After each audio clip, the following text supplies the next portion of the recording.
पूनम ने ही पूछा है, life without liberty like a body without spirit. वाह, बड़ा अच्छा प्रश्न है। स्वतंत्रता के बिना जीवन वैसा ही है जैसे आत्मा के बिना जीवन। इस पर कुछ प्रकाश डालें। वाह, देखिए, मुक्ति और बंधन कई तरह के होते हैं। बंधन ये भी है कि मैं किसी के अधीन रहना पड़ता है, मैं किसी के अधीन रह रही हूँ, ससुराल है, पति के अधीन है, सास ससुर है, जेठ है, ननद है, ये करो वो ना करो, उनके अधीन रहना पड़ता है। एक अधीनता ये सामाजिक अधीनता लगती है, पारिवारिक अधीनता लगती है। देखिए, एक और अधीनता है, एक और बंधन है, उसको कहते हैं कर्म का बंधन, संस्कार का बंधन। मनुष्य अपनी रुचियों, मत, आग्रह पाल लेता है। ये भी एक प्रकार का बंधन है कि हम सही हैं, वो गलत है। ये भी एक प्रकार का बंधन है, गुलामी है। बंधन गुलामी कई तरीके होते हैं। बंधन सामाजिक है, बंधन मानसिक है, बंधन राजनीतिक है। हालांकि राजनीतिक बंधन को सामाजिक भी कह सकते हैं, पर वास्तविक स्वतंत्रता मनुष्य के मन की आंतरिक चेतना की स्वतंत्रता होती है। यही स्वतंत्रता धारण करना मानव जीवन का उद्देश्य है। स्वतंत्रता का मतलब स्वच्छंदता या उच्छृंखलता नहीं है। स्वयं की आत्मा की व्यवस्था में रहना ही स्वतंत्रता है। अपनी अपनी स्वतंत्रता का सामान्य अर्थ हम लोग कैसे लेते हैं? जैसा मन हुआ कपड़ा पहने, जब मन हुआ घूमे। अगर आप अपने मन का कपड़ा नहीं पहन सकते, मन से घूम फिर नहीं सकते, लेकिन ये स्वतंत्रता नहीं है। सही स्वतंत्रता आपके अंदर से है कि आप बंधन में नहीं हैं। स्वामी विवेकानंद ने बहुत अच्छी बात कही, जो हम बार बार कहते हैं, आदर गुलाम पाए या कोरे की मार खाए, वो सदा गुलाम रहेगा, कालिक का तिलक लगाए। कालिक का तिलक गुलाम लगाया ही रहता है। गुलाम आदर पा रहा है। गुलाम वंश की बात हम कई बार करते हैं, लेकिन गुलाम वंश ही कहलाया ना, भले राजा था, बलबन हो, इल्तुतमिश हो, जो भी हो। तो पश्चिम जगत की जो लिबर्टी है, जो वहाँ कहते हैं पश्चिम जगत में बहुत ज़्यादा स्वतंत्रता है, वो सामाजिक और राजनीतिक है। मानसिक यानी मनोवैज्ञानिक या आध्यात्मिक नहीं है। आदि मत से, आग्रह से बंधा हुआ है। स्वतंत्रता की सबसे खूबसूरत बात क्या है जानते हैं? अगर आप स्वतंत्र हैं ना, तो आप शांति और सुकून से जिएंगे, और शांति और सुकून नहीं है तो आप स्वतंत्र नहीं हैं। आपके मत और आग्रह आपको शांत नहीं रहने देंगे। जो अंदर नहीं है वह बाहर नहीं हो सकता। स्वतंत्रता वास्तविक रूप से आंतरिक होती है, बाहर नहीं होती। मनुष्य को बांधने वाले कारक क्या हैं? उसकी भावनाएं, उसके विचार, प्रेम, संबंध, मोह, आसक्ति, अनुबंध, ये अंदर तक घुस गए हैं, ये बांधते हैं। जब मनुष्य की चेतना ईश्वरोन्मुख होती है, परमात्मा के उन्मुख होती है ना, क्योंकि परमात्मा सबसे बड़ा केंद्र है स्वाधीनता का। उस ओर मुड़ते हैं तो आप अपने क्षुद्रताओं से स्वतंत्र होना शुरू हो जाते हैं। ये कैसे और कब मुड़ते हैं? जब आपके अंदर विवेक जागृत होता है। पैदा होते समय बुद्धि के भी बहुत सारे रिश्ते नाते थे, माता पिता थे, उसके बाद पत्नी बच्चे हो गए, भाई सबके बंधन थे। परम स्वतंत्रता को प्राप्त हुए, जिसको निर्वाण कहते हैं, लेकिन उन्होंने प्रयास किया, ईश्वर उन्मुख हुए। दुख है, दुख का कारण है, दुख का निवारण है, निवारण का उपाय जाना, और अन्य लोगों को भी मुक्त किया। बुद्ध पैदाइशी मुक्त नहीं थे, लेकिन अष्टावक्र पैदाइशी मुक्त थे। वो जन्म से पहले ही मुक्त थे।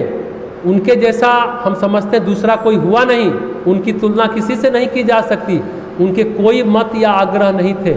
इंसान आत्मा की अनुभूति नहीं करता। अब आपने जो कहा है ना, हम यहाँ कह सकते हैं चेतना के बिना देह, वैसे ही मुक्ति के बिना स्वाधीनता, जो आपने पूछा है ना प्रश्न, बिना जीवन के, यही बात है।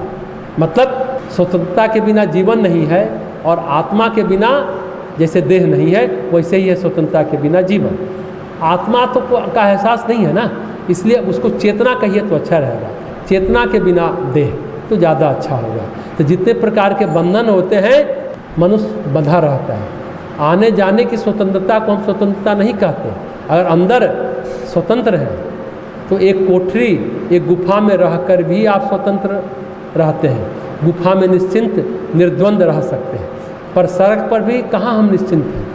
भाग दौड़ है, अरे यहाँ पहुँचना है, इतने बजे यहाँ जाना है, गड़बड़ हो जाएगा अगर नहीं पहुँचेंगे। तो हम तो अंदर से स्वतंत्र हैं, भले सड़क पर घूम फिर रहे, जो मन हो कर सकते हैं, लेकिन सच कहिए वास्तविक रूप से हम स्वाधीन नहीं हैं। बस आप अंदर से कितना बंधा हुआ या कितना खुला हुआ फील करते हैं, ये है स्वतंत्रता। ये हर इंसान फील करता है, महसूस करता है। जीवन के सिद्धांत से मनुष्य का परिचय होना चाहिए। जीवन का सिद्धांत ये है कि कोई भी चीज़ आपके अंदर है, बाहर नहीं है। अंदर चीज़ें उभरती हैं तब बाहर वो दिखती हैं। इसलिए बुल्ले शाह लिखते हैं, अंतर चेतना का परिंदा फरफरा रहा है पिंजरे में, पिंजरा कैसे टूटे ऐ परवरदिगार, इसके लिए मैं क्या करूं, मैं क्या करूं, मैं क्या करूं, वो पूछ रहे हैं। ये है स्वतंत्रता की आकांक्षा। आदमी पहले बंधन महसूस करेगा तब ना आगे बढ़ेगा स्वतंत्रता के लिए। बंधन कहाँ है, क्या है, कितना है, ये सब महसूस करना चाहिए। बंधन को स्वीकार करते हैं, सिरोधार करते हैं तो बंधन है।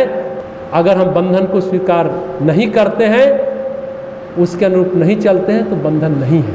तो सबसे बड़ी बात है हम अपनी रुचि के आधार पर, वृत्तियों के आधार पर, आवेगों के आधार पर बंध रहे हैं। कोई चीज़ आती है आपको मानसिक रूप से विकल करके चली जाती है, और कोई चीज़ आती है आपको मानसिक रूप से खुश करके चली जाती है। ये बात हुई नहीं, यही बंधन है। गम या खुशी दोनों बंधन है। अगर हम प्रतिक्रिया न दें, रिएक्शन न दें तो हम बंधन से मुक्त हैं। सच ये है कि हमारी प्रतिक्रिया, हमारा रिएक्शन ही हमारा बंधन है। ध्यान रखें, जितना आवेग है उतना बंधन है, और जितना विवेक है उतना बंधन मुक्त है, यानी स्वतंत्र है। हमेशा ये ध्यान रखना चाहिए, प्रत्येक कार्य का कारण आप हैं, आपके अंदर है। जब तक अंदर वाले को आप धोते मांजते नहीं है ना, तब तक बात नहीं बनेगी। बॉडी कहते हैं ना, बॉडी विदाउट स्पिरिट का मतलब है जिंदा लाश।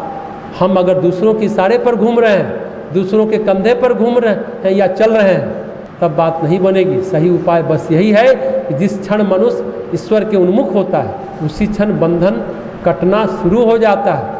चीखने चिल्लाने से कुछ नहीं होता, और बंधन बढ़ ही जाता है। बंधन से मुक्ति का उपाय सिर्फ और सिर्फ यही है कि किसी के बारे में कुछ ना सोचें। ईश्वर ही मुक्ति का साधन है। भगवान से प्रार्थना, अहरनिश प्रार्थना हमें स्वाधीन कर देगा, स्वाधीनता का स्वाद चखा देगा। हमने पहले कहा योगी वो होता है जिसका हर चीज़ पर नियंत्रण है, उसको मुक्ति कहते हैं। इसी को स्वाधीनता कहते हैं, स्वतंत्रता कहते हैं। स्वाधीनता का मतलब स्वामित्व भी होता है, स्वयं पर स्वामित्व, स्वयं पर अधिकार, स्वयं को अपने अधीन रखना। ये सब शब्द हैं। बस चैतन्य रहें, विवेकशील रहें, प्रार्थना करें, ईश्वर उन्मुखी रहें, यही स्वतंत्रता है और स्वतंत्र होने का रास्ता है।